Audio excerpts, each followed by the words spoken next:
La Guyane dans l'Europe vous est présentée par le Centre spatial guyanais, l'Europe spatiale en Guyane, les portes de Soula, votre village d'entreprise, et le parc amazonien de Guyane.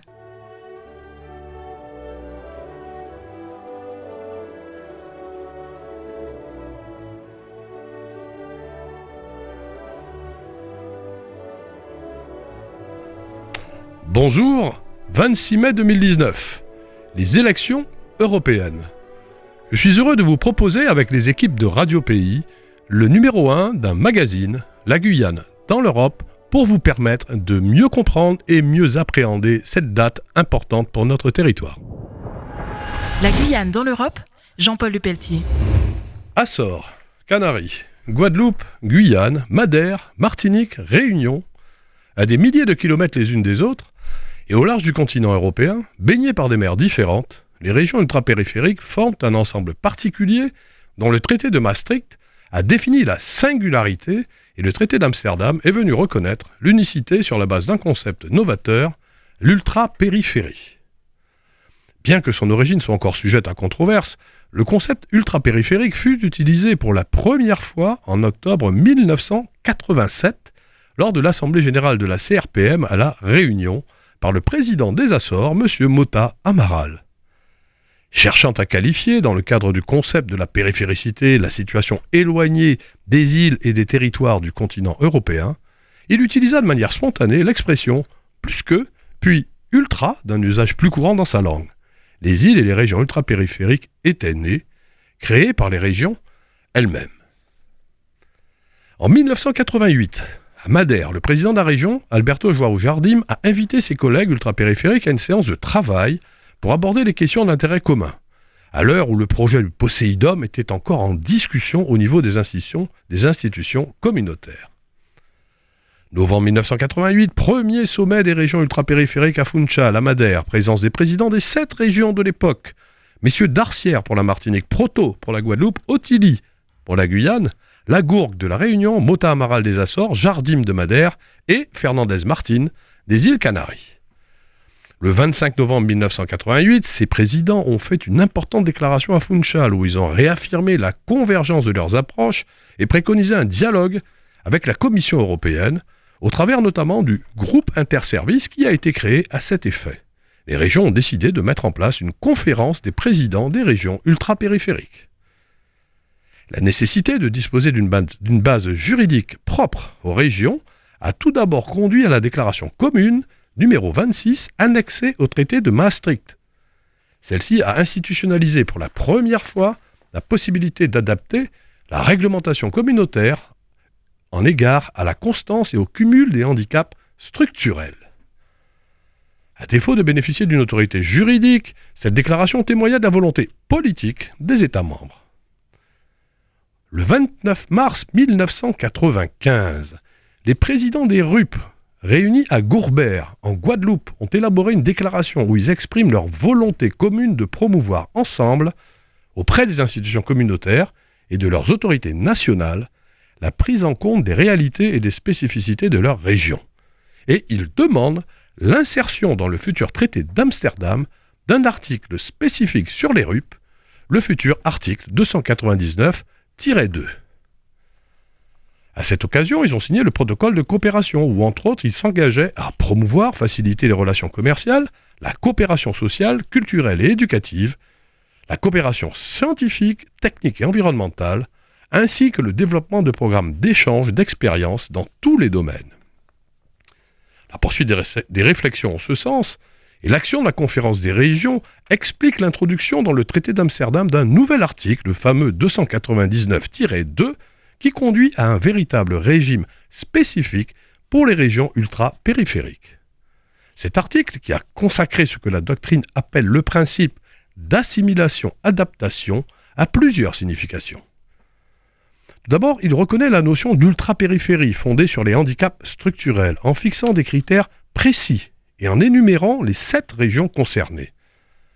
Ce n'est donc plus seulement la situation économique et sociale qui justifie les conditions dans lesquelles les dispositions du traité s'appliquent à ces régions. Leurs caractéristiques appellent à un traitement spécifique.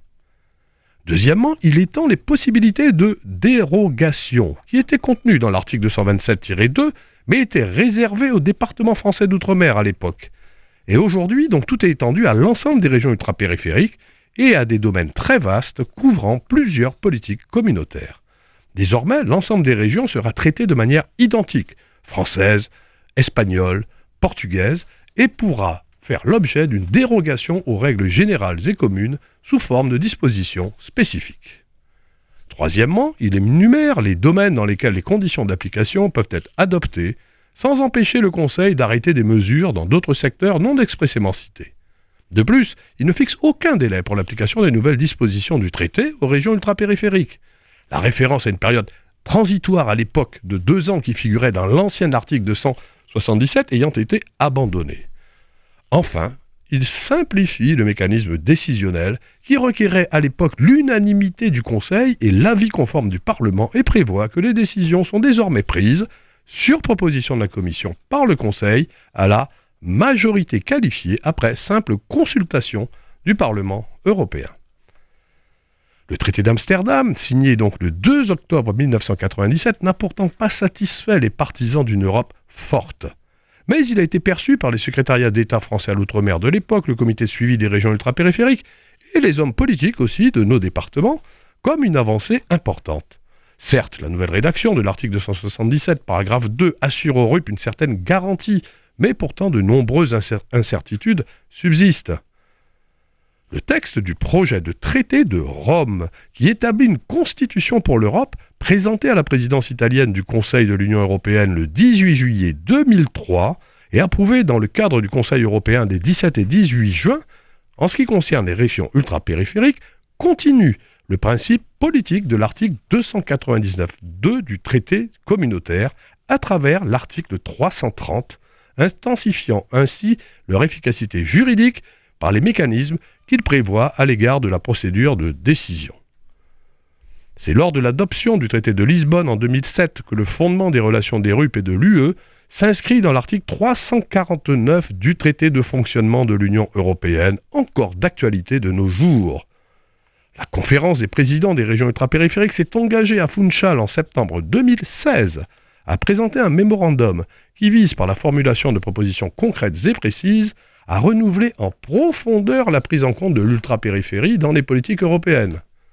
L'objectif était de franchir une étape décisive dans la mise en œuvre effective d'une approche différenciée au regard de leurs spécificités et traduisant pleinement la portée de l'article 349 du TFUE, de traité de l'Union, conforté par l'arrêt de la Cour de justice de l'Union européenne de décembre 2015, dit arrêt Mayotte.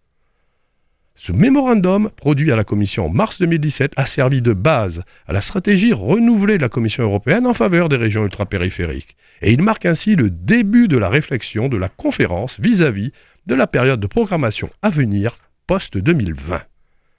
C'est ce mémorandum qui a permis l'expression lors de la 22e conférence des RUP à Cayenne en octobre 2017. Souvenez-vous, le président Juncker qui déclarait « Je n'aime pas le terme ultrapériphérique. Je vais lancer un concours pour trouver une autre désignation pour notre ensemble.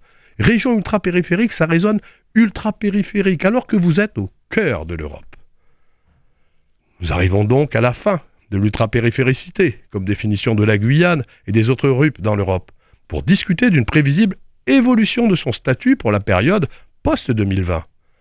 Mais en reconnaissant d'abord leurs différences et en comprenant que celles-ci avaient des bases communes, les régions ultrapériphériques ont illustré par leur démarche active la nécessité d'aller sans relâche du particulier vers le général. Elles ont fondé leur approche d'abord sur leur propre réalité régionale, mais en prenant en compte l'espace européen auquel elles appartiennent et à qui elles apportent une dimension planétaire. L'ultrapériphérie illustre tout autant les perspectives ouvertes à une globalisation fondée sur la régionalisation et la coopération que les incertitudes qui affectent le développement de territoires défavorisés. Une politique européenne pour l'ultrapériphérie ne sera pas seulement l'illustration d'une politique territoriale à l'échelle européenne, elle constituera une politique laboratoire pour assurer un développement soutenable au niveau mondial et créer des espaces de solidarité entre les différents blocs continentaux en voie de constitution. La Guyane dans l'Europe, Jean-Paul Lepelletier. Antoine Karam, bonjour. Bonjour. Vous êtes avec nous aujourd'hui, monsieur le sénateur, mais surtout en tant qu'ancien président de Région Guyane de 1992 à 2010 et qui a concouru largement à la création des RUP. Je rappelle que l'histoire de l'intégration de la Guyane dans l'Europe se confond quelque part avec la notion d'ultra-périphéricité. Nous reviendrons sur quelques dates clés ensemble, mais première question, monsieur le sénateur Karam, quel souvenir gardez-vous de cette histoire riche de l'intégration de la Guyane à l'Europe ? Alors, il est quand même important de faire un peu l'historique, parce que contrairement à ce qu'on pourrait penser, si la conférence des présidents qui crée le concept de la conférence des présidents des régions ultrapériphériques née à Gourbert en 1995, l'intégration ou l'approche de la relation entre l'Union européenne et nos territoires remonte à 1957. Il faudrait qu'on en parle. Donc tout cela pour vous dire, les souvenirs, ils sont nombreux. Parce que ça m'a permis de connaître Bruxelles, de connaître l'Europe. Parce que je rappelle quand même que de 1998 à 2004, j'étais membre du comité des régions de l'Union européenne.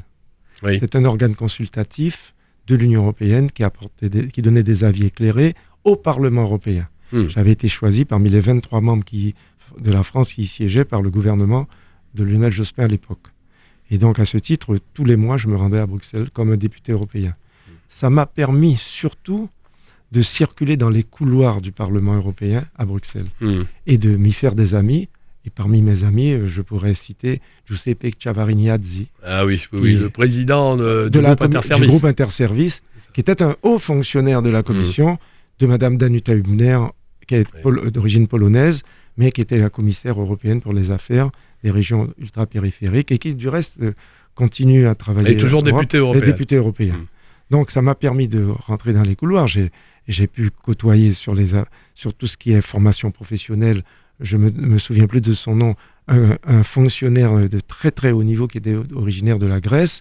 Et donc, j'ai pu me faire un carnet d'adresses qui m'aura permis de faire avancer le dossier de l'ultra-périphéricité et surtout de permettre à la Guyane de bénéficier de... Comment étaient perçus ces territoires ultramarins à Bruxelles? Vous qui étiez au début, c'était quoi? C'était un petit peu comme on disait... On nous posait des questions surprenantes. Oui. Parfois, mais je siégeais à côté d'un Grec et d'un Allemand au comité des régions.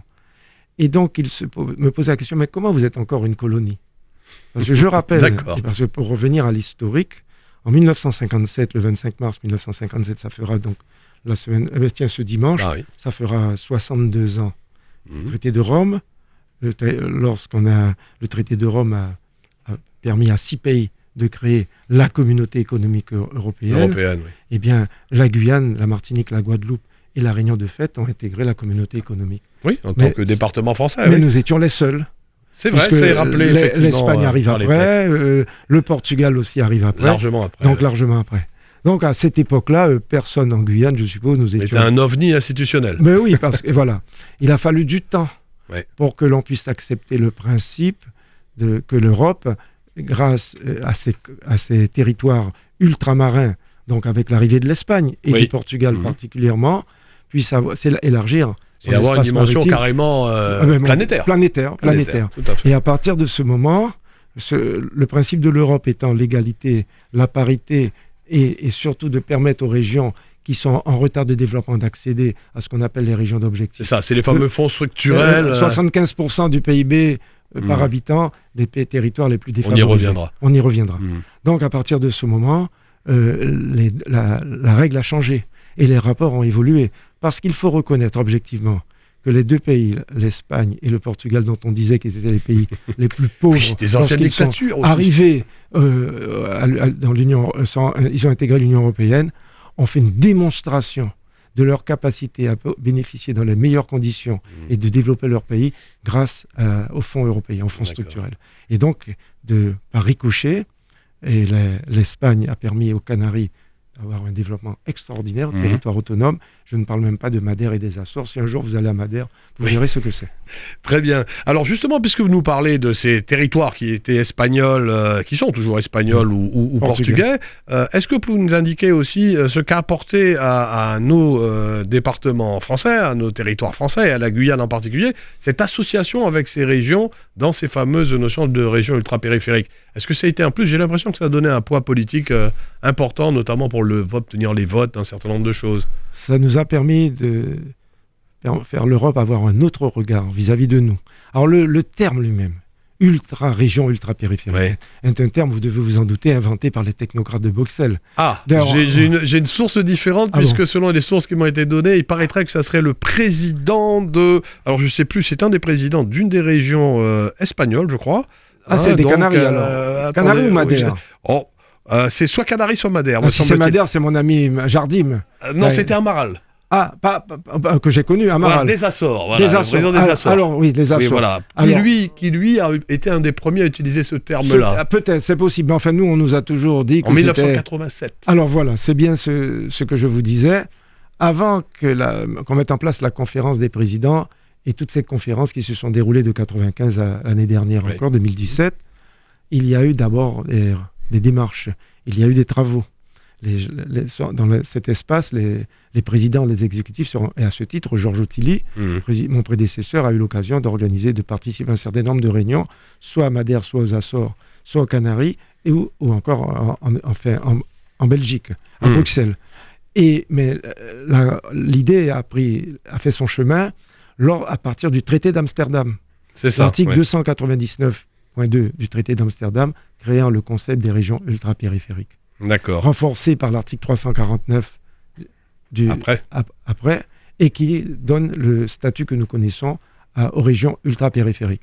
Donc à partir de ce moment, Lucette Michaux-Chevry, qui était ministre... Voilà, là c'était la fameuse... pas déclaration, la déclaration c'est autre chose. La conférence de Gourbert, c'est ça, 1995. Et elle a réuni tous les présidents des 7... Nous étions 7 régions ultra-périphériques, et à partir de ce moment-là, nous avons lancé le concept et qui nous aura permis aujourd'hui de donner une dimension à nos territoires dans l'Union européenne. D'accord. Une autre date importante, me semble-t-il, c'est la conférence que vous avez préparée le mercredi 14 mai 2008. Est-ce que vous en souvenez? À Cayenne, la préparation du traité de Lisbonne qui a été signé après ou avant, mais qui est entré en vigueur simplement en 2009. Enfin, me semble-t-il. Je ne m'en mêle pas dans les dates. Non, c'est bien ça. Alors avant 2008... la conférence, il y a eu Amsterdam. Le mémorandum de Cayenne, mais il y a eu une première conférence. J'ai été 2 fois président de la conférence, 1999. Et du reste, si vous aimez les anecdotes, nous étions dans une réunion ce jour-là, il faut le dire, Lucette Michaux-Chevry n'était pas toujours facile. Et elle a eu un échange très vif avec le président de Madère, qui était un peu peiné de voir comment Lucette Michaux-Chevry l'avait pris en charge. Ah oui. Mais vous savez comment cette tension est tombée? Parce que nous étions... En mars le 5 mars, la conférence se déroulait le 5 mars, je ne peux pas oublier, 1999. Ouais. Ce jour-là, Lucette fêtait ses 70 ans. Ah, d'accord. Et alors, pendant que nous étions en réunion, le président Jacques Chirac a appelé son ami, Lucette Michaux-Chevry, en direct, les haut-parleurs dans la salle de réunion de la mairie de Réunion-Montjoly, a souhaité un joyeux anniversaire à Lucette Michaux-Chevry. Comme quoi. Donc c'est un moment fort de l'histoire de cette conférence et ça a apaisé complètement Lucette. D'accord. Et elle s'est réconciliée avec son collègue de Madère. Avec Jardim, le président de Madère. Alors après, donc, il y a eu... Alors vous parlez de Lisbonne. Tout a basculé avec Lisbonne. Voilà, c'est ce qu'on appelle le traité de Lisbonne. Parce que nous avons pu bénéficier de fonds européens pour construire des équipements structurants. Nous, on ne pouvait pas nous dire que vous êtes en retard de développement, vous n'avez pas assez de routes, vous n'avez pas assez de voies de communication, vous n'avez pas d'équipements structurants, genre lycée, collège, centre de formation, centre de formation, notamment formation professionnelle, et en même temps, vous ne pouvez pas bénéficier de fonds européens, alors que tous les autres pays de l'Europe, au fur et à mesure où l'Europe s'élargissait, voyaient leur situation évoluer dans la bonne direction, alors que nous... Et pourquoi? Parce qu'on était français. D'une part, parce qu'ils nous renvoyaient systématiquement et en disant que c'est une affaire franco-française. C'est ça, Lisbonne et tout.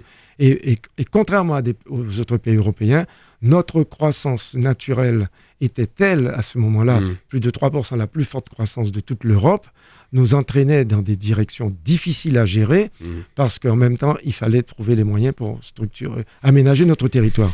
Et à ce titre, nous avons eu beaucoup de problèmes. Avant Lisbonne, je peux vous dire que... Alors, il faut dire aussi, je voudrais parler d'un grand monsieur, le commissaire européen français, le nom... Barnier Michel Barnier, est venu inaugurer le Palais des Sports en 2000.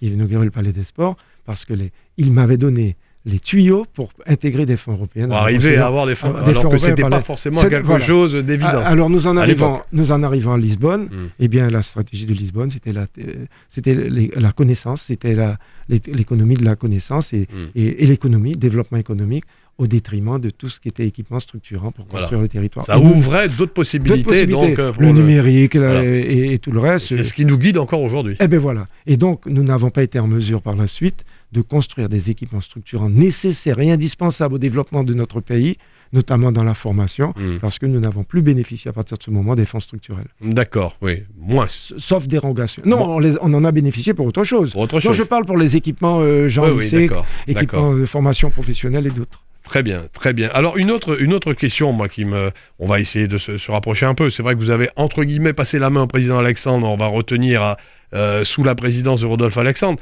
la date du 25 novembre 2013, donc notamment avec quelque chose qui, alors c'est un peu plus technique, un peu plus politique, mais je sais que c'est votre parti, si je peux m'exprimer ainsi. C'est ce qui facilite demain ou qui a facilité hier. Allez, parlons d'hier. Facilité hier, par exemple, le passage donc de régions ultra-périphériques vers PTOM de nos amis de Saint-Barthélemy, quand ils ont fait le choix. Alors, ça assouplit un petit peu les choses, non ? Quelques anecdotes. Voilà.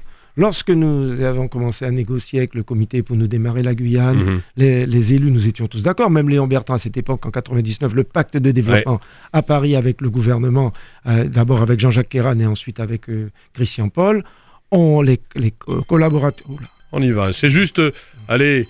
C'est les règles du direct, vous voyez, là on a un petit souci de téléphone, mais le sénateur, il a coupé son portable. Je n'avais pas fait attention et ça m'arrive jamais en principe. Rien à voir, c'est ni Kéran, ni Christian Paul qui nous appellent. Non. Bon, y a pas de problème. Ils seront peut-être à l'écoute la semaine prochaine. Alors je vous expliquais, les fonctionnaires du gouvernement, enfin du ministère de l'Outre-mer, et j'ai quelques amis, je ne vais pas le citer aujourd'hui, mais proches en plus, il y avait à l'époque Marc Vizier et compagnie, nous disaient vous ne bénéficierez jamais de fonds structurels si vous passez dans le 74. Ouais. Et moi, j'arrivais à démontrer, parce que j'avais pris mes informations à Bruxelles, que c'était complètement faux, étant entendu que les autres régions ultrapériphériques, et notamment des Açores, Madère et les Canaries, régions bénéficiaient de fonds structurels. On disait, si vous basculez comme la Polynésie dans un autre statut particulier, sui generis ou particulier au 74, vous allez perdre des fonds européens. Mais la démonstration a été faite. D'accord. Elle pourrait continuer à l'être et elle sera peut-être l'occasion de le faire demain. Pour tout vous dire, Saint-Martin est région ultrapériphérique et Saint-Martin bénéficiait des fonds européens. Tout à fait. Et Saint-Barthélemy, c'est une autre situation. Saint-Barthélemy, pour ne pas supporter les contraintes aux fonds européens, a préféré, n'a pas besoin. C'est un autre sujet qu'on abordera effectivement dans un de nos magazines. L'Europe, les contraintes européennes sont-elles un plus pour le développement de la Guyane ? On y reviendra. C'est un vrai sujet sur lequel il faudra avoir des débats. Donc tout cela pour vous dire que nous sommes, il y a maintenant donc 7 plus... il y a 8 régions ultrapériphériques. Saint-Barthélemy a sorti et plus Mayotte qui est arrivé récemment. Donc voilà un peu le champ et puis l'organisation des conférences des présidents. L'année dernière, vous avez donc vu ce qui s'est passé à Cayenne. Voilà, je voulais y venir et nous projeter un peu vers l'avenir. Alors c'est vrai qu'il y a une déclaration un peu, il y en a eu beaucoup pendant cette conférence, mais une déclaration du président Juncker, le président de la Commission, qui a dit que la Guyane avait été mal accompagnée par l'Europe pendant toute cette période et que l'ultrapériphéricité était devenue obsolète. Qu'est-ce que vous pensez d'une telle déclaration ? Alors, si c'est lui qui le dit, je m'en réjouis. Parce que nous avons toujours mis en avant nos atouts, plus que nos handicaps. Et le thème même, enfin le slogan, nos régions qui se ressemblent et qui nous rassemblent, dès 1999, mémorandum de Cayenne.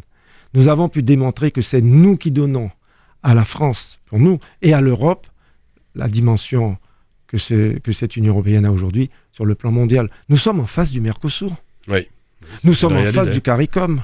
Et on nous dit lorsqu'on dit qu'il faut nous donner les moyens pour pouvoir avoir la possibilité de franchir un cap supplémentaire, qualitatif, le saut qualitatif qu'il faut franchir, eh bien, les fonctionnaires de Bruxelles mettent... Voilà. On a aussi la concurrence, si je peux employer ce terme, la concurrence des nouveaux entrants, la concurrence des PECOS. Non, mais c'est ce que je vous dis. Oui. Parce que, contrairement à ce qui... vous savez que de Cayenne, la Martinique est presque sortie des 75% peut rentrer en Europe. Nous sommes très loin parce que la démographie... On ne va pas s'en vanter, mais c'est une réalité. C'est une réalité aujourd'hui. Nous sommes passés de 62 lorsque je suis arrivé Oui. en région, enfin lorsque ça a été créé en 1995, et nous sommes à pratiquement 51, 52. Oui, on a reculé en fait. Mais c'est lié à l'accroissement de la population voilà, essentiellement. Voilà. Parce qu'il faut... essentiellement il faut donner, la vitalité de tout notre cela population. pour vous dire, et il a eu raison de faire cette déclaration. Mais lorsqu'on fait une telle déclaration, il faut chercher les voies du possible et il faut assumer. Ce qu'on a la notion du rattrapage. Or, je ne sens pas venir... Alors, si lui considère que le concept des régions ultrapériphériques est un concept aujourd'hui dépassé et obsolète, il faut qu'on se mette autour d'une table. Je suppose que la prochaine conférence des présidents... Je crois qu'ils sont en train d'y travailler. Vont y travailler pour faire des propositions. La pire des choses serait qu'on soit dans le statu quo qui n'arrange personne, ou encore qu'on recule. Oui, et moi, c'est malheureusement, budgétairement, un des risques qui se profile. C'est un combat. C'est un combat. Et moi, je crois en la capacité de nos exécutifs de ces régions ultrapériphériques à parler d'une seule et même voix et mettre en avant tout ce qui sera possible.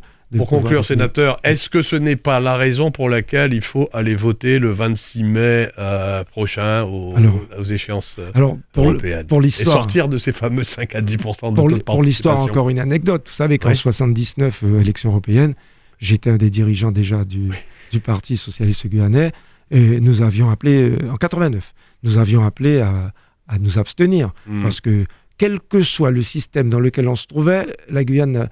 Alors, la Guyane a eu 2 députés européens. Paulin Brunet, d'abord, de 86 à 80. Paulin Brunet. Mais oui, parce qu'il était sur la liste... Pendant 2 ans, il a siégé. Il n'avait pas été en position éligible, mais comme il était à la frontière de l'éligibilité, il est devenu député européen. Il a cumulé 2 fonctions. D'accord. Et puis à l'époque, c'était possible, député européen et député. Et puis Christiane Taubira, oui, on s'en souvient. Numéro 3 de la liste de Bernard Tapie, qui a été durant cette période à la fois députée européenne et député au niveau national, député de Guyane. Donc, aujourd'hui, je fais partie des parlementaires au Sénat, et Georges Patient aussi, qui avons demandé d'en finir avec les circonscriptions. Ah oui, moi j'ai été très clair, parce que de toute façon, c'était les Réunionnais, d'ailleurs ce sont les Réunionnais, 650 000 électeurs, nous avec nos 90 000 électeurs et 10% de votants. D'ailleurs, mon ami et camarade de mon parti, Mylène Mazia, était 4e sur la liste par circonscription, elle n'a jamais eu la chance de siéger. Elle a siégé avec difficulté un Guadeloupéen. Et puis les 3 Youssouf Omarjee, qui est un excellent, excellent député européen. Alors nous, on a combattu cette idée d'en finir avec la circonscription et nous avons eu gain de cause, puisque au niveau... Mais là, maintenant, il faut se battre avec les partis politiques pour siéger. Non, mais c'est bien ça. Écoutez, ce qu'on observe de ce qu'on sait à date d'aujourd'hui, c'est que... C'est un combat. Quel Guyanais ceux qui ont des filières, des relations avec les partis nationaux, n'ont qu'à se battre pour se faire mettre en position d'éligibilité. D'accord. Mais ça aussi, on y reviendra. On fera un magazine sur ce sujet. C'est le poids électoral, parce que le nombre d'inscrits, La Réunion, avec ses 650 000 électeurs, il n'y a pas photo. Tous les partis politiques nationaux remportent la mise à chaque fois. Qui nous disent la main sur le cœur. Il aurait fallu faire une circonscription spéciale Saint-Pierre et Miquelon et Guyane. Voilà. On aurait été sûr d'avoir des députés. Voilà, qui nous disent la main sur le cœur. Vous ne vous inquiétez pas, on va vous mettre en position d'éligibilité. Ne le font pas parce qu'ils ont besoin, entre-temps, d'avoir des électeurs. Donc le vote portera sur une liste effectivement unique au niveau national. Mais ce que je disais, c'était aussi l'expression des Guyanais par rapport à l'Europe. Parce que le fait de ne pas les voter donne l'impression aux commissaires européens et aux autres partenaires. Déjà, dans nos élections locales, il n'y a pas une grande... Lorsqu'on est arrivé à atteindre 60% sur tout le territoire, c'est déjà une grande victoire. Parce qu'on gagne souvent des élections avec 40% de participation. Regardez un peu ce qui se passe dans les élections législatives, surtout dans la première circonscription. Mais donc, il faut que les Guyanais aillent voter. Moi, je suis partisan parce qu'on ne peut pas d'un côté demander d'être reconnu, demander de se faire accompagner pour notre développement par des fonds européens, en même temps s'en désintéresser. Alors, le premier combat à mener d'ici la fin du mois d'avril, lorsque les listes seront connues, c'est d'essayer d'avoir ne serait-ce peut-être qu'un... Alors, sauf naturellement, vous devez vous en douter, moi je ne soutiendrai jamais le candidat quel qu'il soit, et pourtant ce jeune homme a été mon étudiant, mon brillant étudiant, que vous connaissez, Jérôme, mais je ne soutiendrai jamais la philosophie, la politique du Rassemblement national. Et voilà, c'est ce que je voulais vous dire. Mais pour le reste, s'il y a des possibilités de mettre des candidats sur des listes, eh bien, les Guyanais devront les y arrivent. Écoutez, c'est tout ce qu'on peut souhaiter. En tous les cas, monsieur le sénateur, pour cette première, moi je voudrais vous remercier de nous avoir confié ces impressions et rappeler ces quelques anecdotes. Je vous rappelle que que c'était la première de la Guyane dans l'Europe. Votre magazine qui devrait vous inciter peut-être, pourquoi pas, à aller voter le 26 mai prochain. Merci encore, sénateur. Merci.